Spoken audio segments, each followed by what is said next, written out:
In today's video, I'm going to teach you how to use the schedule in QuickBooks Time, a feature that makes managing your team's shifts or projects a breeze. Whether you have a small business or a large team, the schedule feature helps you ensure that everyone knows what they need to do and when. So let's dive in and explore how you can set this up quickly and efficiently. First, let's get started by signing into your account. Go to your QuickBooks Time homepage and locate the Sign In section. Clicking on it will lead you to where you can access QuickBooks Time. If you're already familiar with the interface, this will be a breeze for you. You'll want to ensure you select QuickBooks Time from the list. It's designed to seamlessly integrate with your existing QuickBooks account, making it easier to keep track of all your time management needs. Now type in your credentials and click Continue to log in securely. Remember to keep your login details handy, as accessing your account is crucial for creating and managing schedules. Once you've logged in, you'll see several options. We want to focus on the schedule option, which you can find on the dashboard.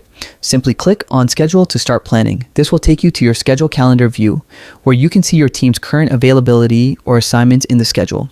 You will see a list of days, making it easy to plan ahead. Next, choose which day you'd like to schedule for by clicking on it.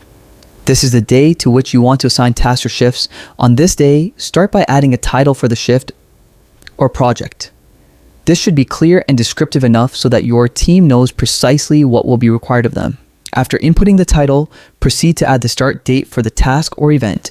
Be sure to select the correct date to avoid any confusion. Following this, it's important to add the start time for when you expect the team or individual to begin. Be precise, as this will help with time management and ensure that everyone is synchronized. After setting the start time, add the end time, which defines when the task should be completed or when the shift ends. Ensuring these times are set correctly is crucial for maintaining productivity and avoiding overtime issues. Next, you'll add team members who will be involved. Select the right individual or group, depending on how your teams are structured. This ensures that everyone included can view and prepare for their upcoming tasks or shifts. Finally, once everything is set, you'll just need to hit publish. This action will finalize the schedule and make it visible to your team members. Publishing the schedule allows everyone to access it in their QuickBooks Time app, ensuring they're informed of upcoming assignments. And there you have it. You can create and manage schedules in QuickBooks Time effortlessly. Thanks for tuning in, and happy scheduling.